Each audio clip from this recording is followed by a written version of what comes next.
E aí, rapaziada, beleza? Então, dando continuidade aí aos vídeos de pneumologia, vou falar um pouco sobre tromboembolismo pulmonar, tá? Bom, então o que vai ser o tromboembolismo pulmonar? Bom, o tromboembolismo pulmonar nada mais é do que quando algum trombo, algum êmbolo, né, por assim dizer, ele vai se aclavar, ou seja, ele vai chegar até a parte da circulação pulmonar, as artérias pulmonares, tá?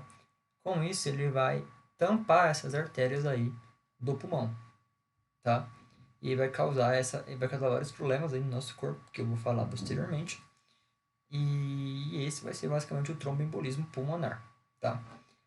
Os êmbolos, tá? Que vão ser essas substâncias que vão atrapar aí a parte da circulação pulmonar, das artérias pulmonares. Os êmbolos, eles podem ser tanto líquidos quanto sólidos, como gasosos, tá? Tem vários tipos de êmbolos, pode ser até trombo mesmo, né? A formação de trombose e tudo mais. Então, esse vai ser os êmbolos, tá?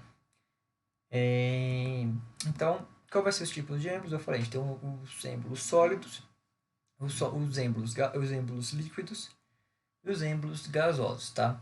A gente tem, por exemplo, um tipo de êmbolo sólido, seria o coágulos, né? Os coágulos, tá? Principalmente na parte da extremidade inferior do corpo. É muito comum, tá? Esse tipo de êmbolo sólido. Então, eu vou usar ele como exemplo aqui nesse vídeo, tá? Além desse tipo de êmbolo sólido, a gente vai ter o êmbolo líquido, que pode ser, por exemplo, sobre o líquido amniótico, tá? Quando a mulher está grávida e tudo mais. E gasoso, como aqueles gases do fundo do mar, por exemplo, né? Quando a gente vai no fundo do mar, pode ser que a gente tenha um gás aí na questão das nossas artérias e causar esse tipo de êmbolo, tá? Então, é muito importante a gente reconhecer isso, né? Reconhecer os tipos de êmbolo que tem e que podem fazer com que a gente tenha um tromboembolismo pulmonar aí, tá? Bom, uma coisa que a gente precisa saber vai ser a tríade de Virchow. O que é essa tríade de Virchow? É uma tríade, tá? Relacionada principalmente à questão da coagulação, tá? A tríade de Virchow, a gente vai ter três componentes, que é a estase sanguínea, que é a diminuição aí do fluxo sanguíneo, tá? A disfunção endotelial, tá? Dos nossos vasos, e a hipercoagulidade, tá? A hipercoagulidade vai ser quando a gente tem uma coagulação, né, maior, né, mais, em maior quantidade e na maior, na questão de mais materiais e mais substâncias para que aconteça esse coágulo, tá? Uma disfunção endotelial vai ser normalmente relacionada à inflamação, tá? Que a gente sabe que o processo de inflamação, né, fisiológico, tem essa questão da disfunção endotelial aí, né, que pode afetar o nosso corpo e causar um tromboembolismo pulmonar futuramente, tá? Bom, quais são os pacientes típicos e os fatores de risco para que uma pessoa tenha tromboembolismo pulmonar? Bom, o paciente muito comum vai ser o paciente operado sem profilaxia, tá? Então, o paciente operado, ele não teve nenhum tipo de profilaxia, nenhuma questão aí de, de sepse, antissepse, né? Ele pode acometer que ele tenha problemas aí, né? Infelizmente, com esse tromboembolismo pulmonar. Pacientes com sepse, tá? Sepse vai ser inflamação generalizada do corpo. Eu pretendo fazer um vídeo de sepse futuramente, tá? Eu falei sobre o Kisofa quando a gente estava falando sobre pneumonia, tá? Lá na parte de lá na parte, como posso dizer, lá na parte de sistema respiratório, tá? Paciente com câncer, né? Pode acontecer infelizmente. E pacientes que usam a parte do catéter, por quê? O catéter ele causa uma inflamação na área, né? Para a gente colocar o catéter no paciente, e ele vai causar a estase. E a inflamação vai causar a disfunção endotelial, como mencionei. Então, já são dois fatores aí da tríade de Virchow. Então, pode acontecer que o paciente tenha essa questão aí, né? Essa questão típica. Bom, agora eu vou falar um pouco da fisiopatologia. A fisiopatologia eu acho que é a parte mais cheia, assim, né? Da parte da questão do tromboembolismo pulmonar, tá? Mas é importante a gente ressaltar sobre o que acontece, né? Então vamos lá. Primeiro a gente vai ter a formação de um êmbolo. Esse êmbolo pode ser, que nem eu falei, pode ser gasoso, pode ser líquido, pode ser físico, pode ser sólido. Hoje eu vou dar um exemplo do coágulo, tá? Que é um dos mais comuns, tá? Que acontece. O coágulo, ele se forma normalmente nas extremidades inferiores, tá? Na região iliofemoral, tá? Normalmente. E também pode acontecer na parte poplítea. A parte poplítea, uma região poplítea é a região atrás do joelho, tá? Então, ela pode fazer com que tenha uma formação de um coágulo aí, tá? E que esse coágulo, ele viaje para o corpo, tá? Então, vai ter uma formação desse coágulo, o coágulo ele vai subir e vai atingir, né? Ele vai viajar por toda a parte do nosso corpo, vai passar pela veia cava inferior ou superior, dependendo, né, da viagem que ele vai fazer, né, pelas artérias e tudo mais, pelas veias, na verdade, perdão. E aí ela vai chegar no coração, vai chegar no átrio direito, passar pelo ventrículo direito, vai passar por meio das artérias pulmonares, chegar até o pulmão, tá? E aí que vai ter o problema. Por quê? Quando chegar nas artérias pulmonares, ele vai até o pulmão e vai até os vasos do pulmão, tá? Quando o êmbolo chegar nessa fase, no pulmão, lá nessas artérias do pulmão, provavelmente dita, ele vai prejudicar a troca gasosa, porque ele vai bloquear, né? Infelizmente, ele vai bloquear aí a passagem de sangue e vai prejudicar a troca gasosa aí no pulmão, tá? O que isso vai acontecer então? Então, a gente vai tentar meio que o paciente que tiver com essa ocasião, que chegou, passou o êmbolo, foi até a parte do pulmão e está tendo dificuldades para fazer a respiração, ele infelizmente vai causar uma hiperventilação pulmonar nele, tá? Porque ele vai querer melhorar a troca gasosa, né? Ele vai querer respirar mais para que compensar essa parte que não está sendo para que não tá aquele lugar que não está tendo, né, a troca gasosa, tá? E a gente vai ter problemas na questão VQ também, né? Que a questão VQ está relacionada principalmente à parte da anatomia do pulmão, né, dos lobos e tudo mais. Além disso, além dessa hiperventilação pulmonar e de problemas na questão VQ, pode causar um colapso nos pulmões, né? A gente também chama de atelectasia, tá? Por quê? Vai ter uma inflamação na área, correto? Já que a gente vai ter a questão da, da parada aí de troca gasosa. Com essa inflamação, a gente vai ter problemas no surfactante pulmonar. Eu falei isso muito sobre surfactante pulmonar lá em DPOC, né? Que tem o alfa-1 estrepsina e tudo mais. Então, a gente vai ter problema no surfactante pulmonar aí, né, dessa região. E aí causando, né, essa telectasia aí, né? O colapso aí dos alvéolos pulmonares. Bem, isso aí foi no pulmão, o que acontece no pulmão, né? E o que acontece ao paciente em relação ao pulmão.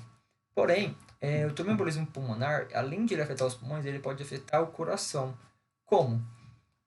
Lembra que eu falei que o êmbolo ele passa pelas veias cavas superiores e inferiores, chega até o coração? Então, dentro desse coração, ele vai chegar pelo átrio direito e vai até o ventrículo direito. E esse ventrículo direito ele é enviado para o pulmão pelas artérias pulmonares.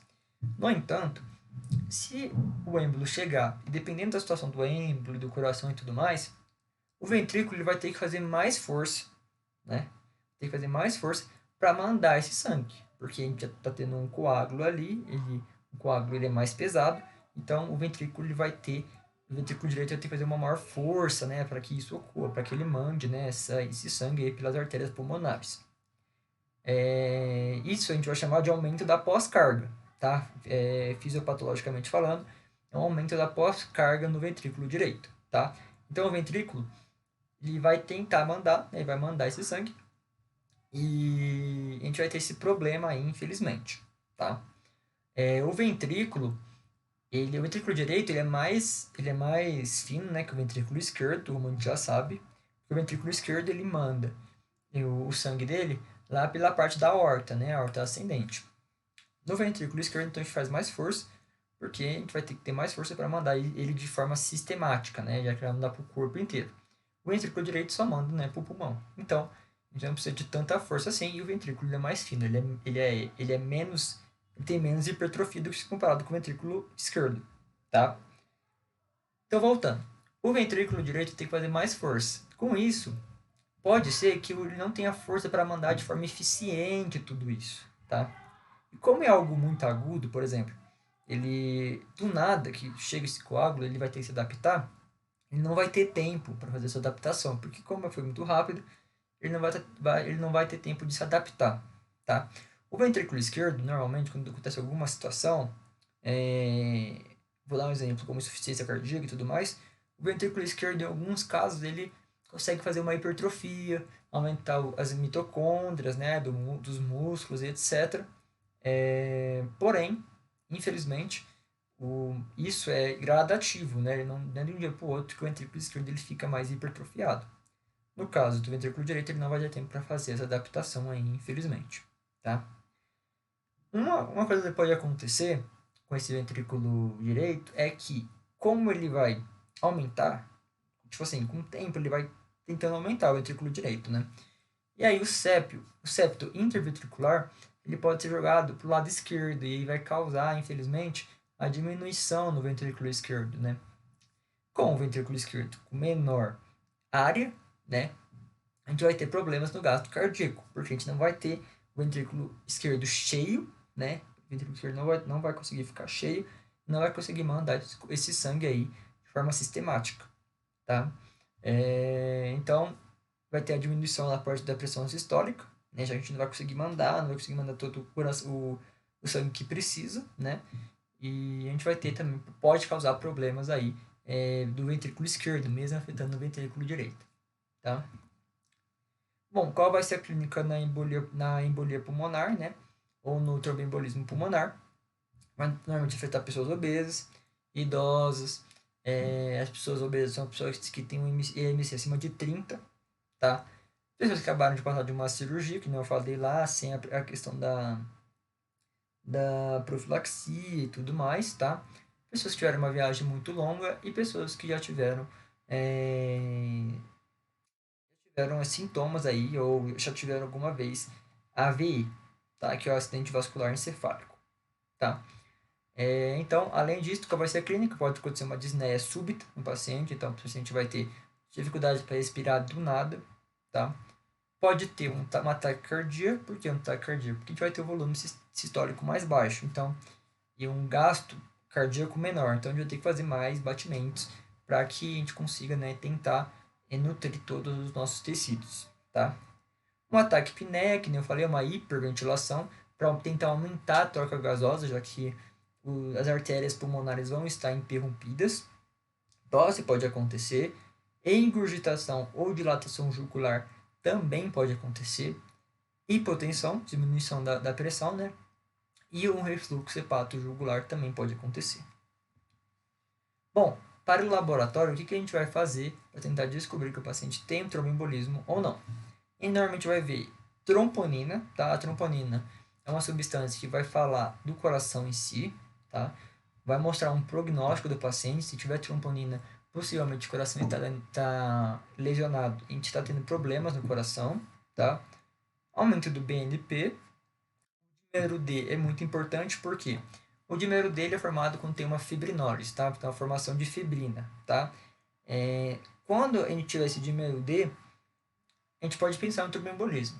Porém, se a gente não tiver dímero D aumentado, a gente pode descartar o tromboembolismo no paciente, tá? A radiografia de tórax a gente pode fazer também, que nem eu falei, com atelectasias, né, que são os colapsos dos alvéolos pulmonares. Eletrocardiograma, que vai ser o bloqueio total direito, né, do paciente, a gente está falando do ventrículo direito. Ecocardiograma, com sinal de McConnell, e angiografias, para ver a situação aí das veias e das artérias do paciente, tá? Bom, o diagnóstico, a gente vai fazer o seguinte, a gente vai separar os pacientes com menor possibilidade e os pacientes com maior possibilidade. Como eu falei, os pacientes com maior possibilidade são idosos, passaram por uma cirurgia recentemente, já tiveram AVE, obeso, com IMC acima de 30. Então a gente vai separar esses pacientes, né, com menor possibilidade e maior possibilidade, tá? Nos de menor possibilidade, a a gente faz um teste de dímero D ali. Se tiver dímero D negativo, a gente já vai descartar o tromboembolismo pulmonar no paciente, tá? Mesmo que ele apresente os sinais e sintomas, a gente pode descartar esse dímero D, a gente pode descartar esse diagnóstico aí de tromboembolismo pulmonar nesse suspeito, tá? Quando o paciente tem alta possibilidade, a gente usa normalmente angiotomografias, né, que a gente vai ver a questão das veias e das artérias, tá? E a gente vai falar que para a gente usar essa angiotomografia com um protocolo para tromboembolismo, tá? Que eles vão usar iodo e tudo mais, tá? Pedir troponina para ver a questão do prognóstico do paciente, ver se o paciente pode ou não, se ele pode ou não ter essa complicação, né, no coração. E também ver o ácido lático junto com a gasometria, tá? Coloquei próximo vídeo aí, mas eu vou fazer um vídeo de gasometria aí no futuro, tá? Pretendo fazer um vídeo de espirometria primeiro, depois fazer um vídeo de gasometria, que são exames importantes aí nessa questão, tá? E é isso, esse é o tromboembolismo pulmonar bem resumido aí em pneumologia.